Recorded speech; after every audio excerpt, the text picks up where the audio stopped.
As soon as I saw this one pop up on Aliexpress, I knew that I had to buy it. I had to buy it because I like the look of it, I like the movement side of it, I like the size of it. I knew I needed to own it.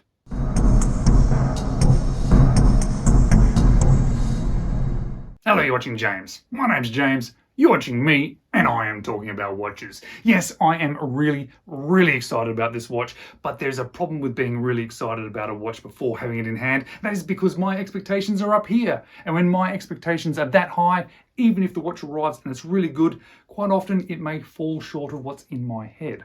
What I can say, however, though, I've had this watch less than 24 hours and it definitely has not fallen short of my expectations. In fact, it may have exceeded it. It is a particularly nice watch. So what are we looking at? We're looking at an Aliexpress watch by Surgess. It is a Pilot ST1901 bronze. Yes, it's a bronze case watch, my first bronze cased watch. But it's not a particularly cheap watch, especially for Aliexpress. 515 Australian dollars. Now, a lot of you are going to hear 515 Australian dollars and they're going to hear the words Aliexpress and they're going to think, wow, that's way overpriced for Aliexpress. And I completely understand why you might think that, because when I'm starting to look at that sort of price range for watches, I start looking elsewhere. However, this one I think is absolutely worth the money. And guys, if you happen to be interested in this one after watching this first impressions, well, I am going to leave one of those affiliate links down below. But let's flip the camera around now and let me show you why I think this one is so cool and why I'm being so excited about it. So here we have my Surgess ST1901 bronze Pilot. It comes with really good packaging. I like this Surgess packaging. I think that looks really cool, presents very well, and we're looking at an amazing looking watch, or at least I think so. And as soon as I pulled this one out of the packaging, there was 6 things that stood out to me. Firstly is the looks.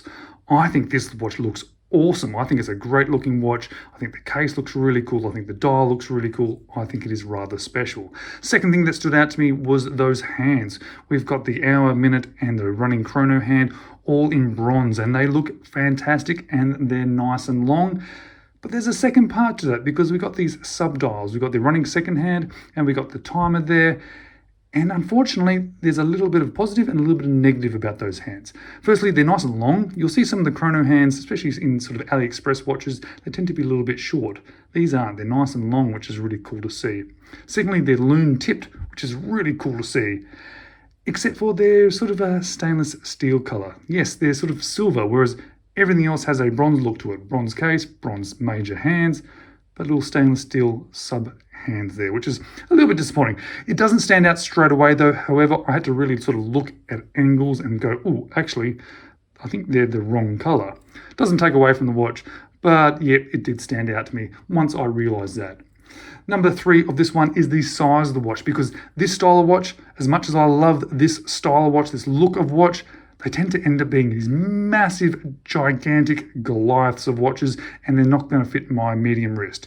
This one here is, I think, is about a 42 millimeters. It's under 50 millimeters, and it fits my wrist. So I'm really pleased that I've got a watch that looks like this, that is in these sort of dimensions. Fourth thing is this movement.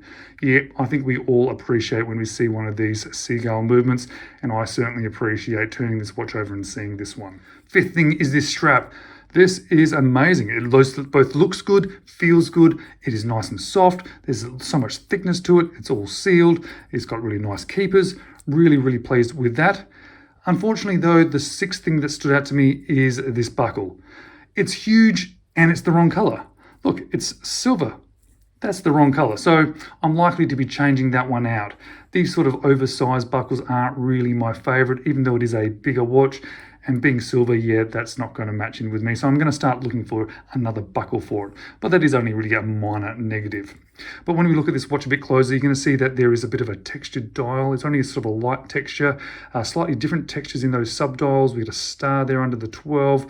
Love those sort of cathedral style hands. And yeah, they're in that sort of bronze sort of color as well, which I think is so cool. Check out the case as well. There's already a start of patina on this one. And that's not it sitting around my house. That's because it's probably been sitting on a shelf a little while and a little bit of air has got to it. It's not too much, just a little bit. That crown, it does look sort of big when you first see it, but it is actually quite nice. It's screw down, which is really cool. And this seagull movement, obviously this is a manual wind only watch. Now I have got the chrono running, but let's stop that. And it's got the quick flick back. So there we can just stop it there. Also flicks back that timer there. What a cool looking watch, and what a cool looking watch on wrist as well. As I mentioned, I have a medium 6 3/4 or 17 centimeter wrist, and as you can see, it absolutely fits my wrist. Yep, there is sort of, you can see the leather working its way out and around my wrist on both sides, and that's all I need to see. It sits down nicely. I think this is a great size for this sort of style of watch. Not all watches are going to suit my wrist at this slightly larger size, but being a pilot, yeah, I think it suits me really well, and it's really comfortable, has a nice sort of weight to it, but not overweighted, and really nicely balanced as well, which I really do appreciate it. There's also some amazing lume on this one. So when I do the full review of this one, obviously I'm going to show the lume, I'm going to do all the dimensions, etc. So I'm really looking forward to that. But if you're interested in this watch, I'm going to leave a couple of links for some other watches, some of the videos that I've done that may well be worthwhile checking out. Thanks for watching.